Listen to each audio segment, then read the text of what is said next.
Hey everybody, this is the Sliders Review, and since it's Women's History Month, I'm here today to talk to you about The Secret Diary of a Call Girl Season 1, Episode 1.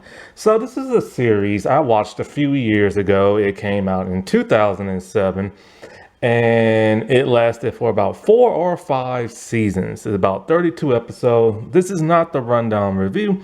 I don't have time to rewatch every episode, so I'm just gonna give you the first episode so you know what it's about. And this series stars that of Billie Piper. I'm a huge fan of hers. I started being a fan of hers back when she used to sing back in the day.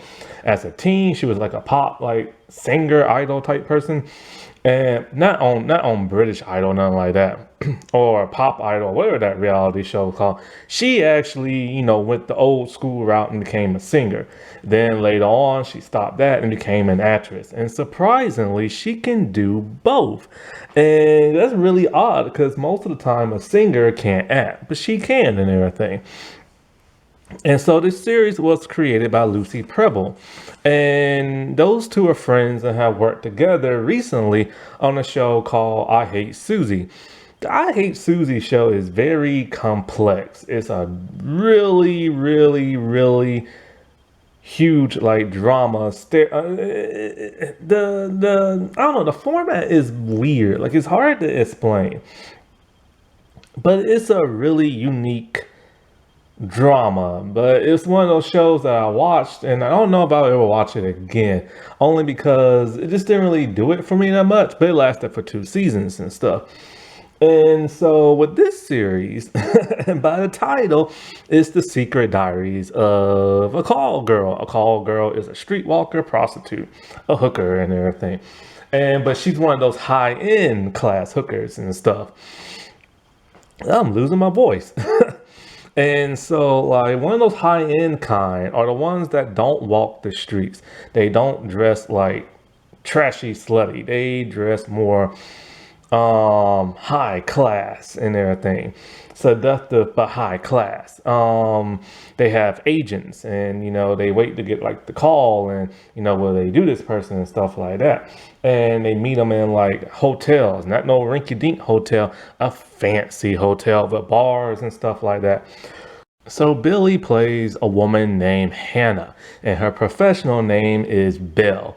And this like series is very interesting. It's a comedy drama and everything.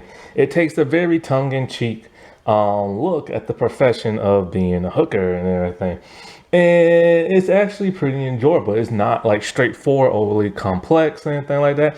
Think of Sex in the City meets like The Client List and stuff like that. I couldn't watch The Client List. The Client List was boring in my opinion. I watched the series, not the movie. And I was just kind of like, this is just like a drama and everything. Now, this show does get pretty explicit. Think of soft porn. Think of it like that. A lot of the males, of course, are nude. She walks around in a lot of lingerie. If you do see her nude in the series, it's not her, it's a body double. And there's a lot of graphicness, but in a soft PG-ish porny kind of way. Nothing hardcore and everything. And so basically what it is the day in the life of her, like, doing what she does. And she explains how she navigates, how she separates both lives and everything. And because she never wants to mix both lives together. She explains that she's not somebody who came from an abusive relationship or no relative messed with her at a young age, nothing like that. She just does it simply because she likes sex and money. And she lives in an apartment, but the thing about her, she wants to keep getting up higher in the class scale and everything. She's pretty high where she is because, everybody just wants her and stuff. But she wants to be bigger than that. She wants like a better apartment and all this other stuff. Later on in the series, you'll find out she talks about how she doesn't like to date. She doesn't like to date her clients because that becomes too overly complicated. But she doesn't like to date in general. But of course, through the course of the series, she does end up dating, and it does come very complex. There's only one person who knows what she does. That's her best friend, Ben. He's a guy. They're just friends. They goof around a lot. And they have a good time. Now as the series progresses, things will start to change and stuff like that. Every season I like, except for the last one. The last season just didn't do it for me for some reason. That's when things started getting too overly complicated and too overly dramatic and stuff. And so what's interesting about her is, like I said before, she'll map out what she does and how she does it. Um, she talks about how she separates Belle from Hannah. She has one room that's like all like for her private life and everything that the men don't go in and see. And then there's of course the stuff for Belle, the professional stuff, all the kinky crap. Her clothes are separated on one side from the other and everything. And so, like, she doesn't, of course, never tell nobody her real name because that can be very dangerous. She has an agent. Her agent is a female, but acts pretty pimpish and everything. Like, she judges them how they look, their hair, how many moles they have, their body weight, stuff like that. And she takes huge pay cuts for them and stuff. That's just how them pimps do and stuff, whether it's male or female. And so, like, she talks about how when she goes to meet these men, she never wears perfume. She only wears male deodorant because the one thing you don't want is to have a man smelling like a woman going home to his wife or girlfriend, because many of these men are cheaters and stuff like that. And so, like, when she's in like these hotels and everything, because they don't necessarily really know what she looks like. Well, they do, but they kind of don't. And so, like, she talks about how she dresses. She dresses like she's talking about how you can spot prostitute in like a really fancy hotel. They're normally sitting like alone. They're dressing kind of like in business attire suits, but like in a sexier kind of way and everything. Or they're wearing like a evening gown dress. They're sitting at the bar just like waiting to get picked up, pretty much just like any person who's looking for a rich man and stuff. And so, like, when she's with these dudes, she talks to them because the thing is, you want a big, huge review. The bigger your review, the more a man gonna want to keep coming back over and over, and you become that top girl and everything. And so when she's in the bed with these dudes, she's constantly talking to them, wanting to know like their fantasies or how they grew up or what they like and this and that. So one of the dudes she does is an older male. And so, like, he starts talking about like a farm and everything like that. So when she does him again towards the end of the episode, she brings in a saddle.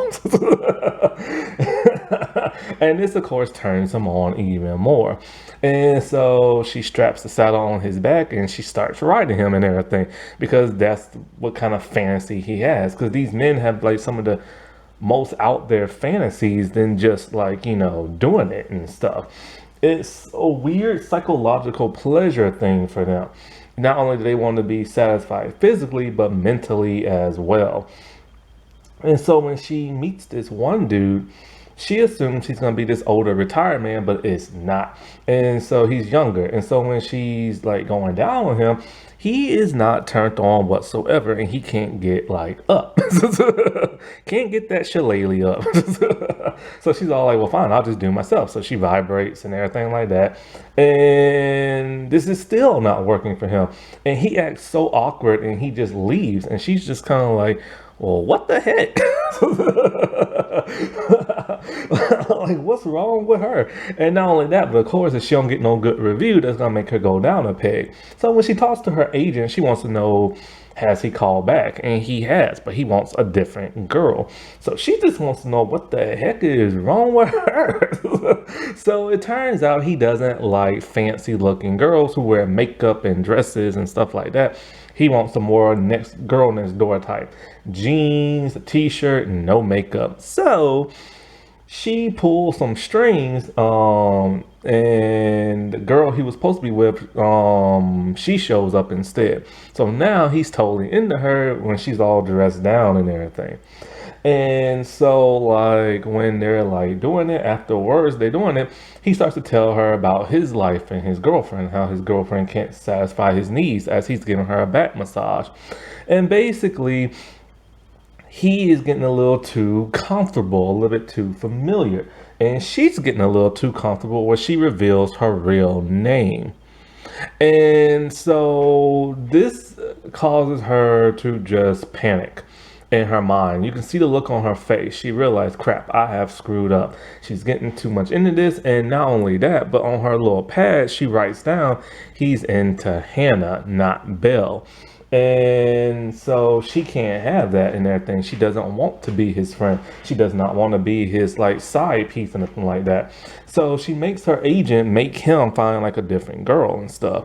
Now, as for her actual personal life in this episode, she's hanging out with Ben, and so they decide to pull a prank on a realtor. They go to this big, fancy mansion-looking type house that's all decorated inside, and they're pretending like they're a couple and want to buy it. And then, so as they're looking around and trying to sound like fancy and stuff, he's all like, oh, she's excellent at playing the piano. So she starts playing it. But the realtor can tell straight up that they're pranking her and she ain't loving it. So they bolt. They run straight up out of there laughing and giggling. And so, yeah, this was a huge British show that came out back in the day. It was international and everything. It came out on Showtime in America, but when I finally watched it, it was on Amazon Prime. They did at some point wanted to make an American version of it, I think with Rosanna Dawson, I think, but that never came to fruition. Happy Women's History Month, everybody. All right, I'll talk to you later. Bye.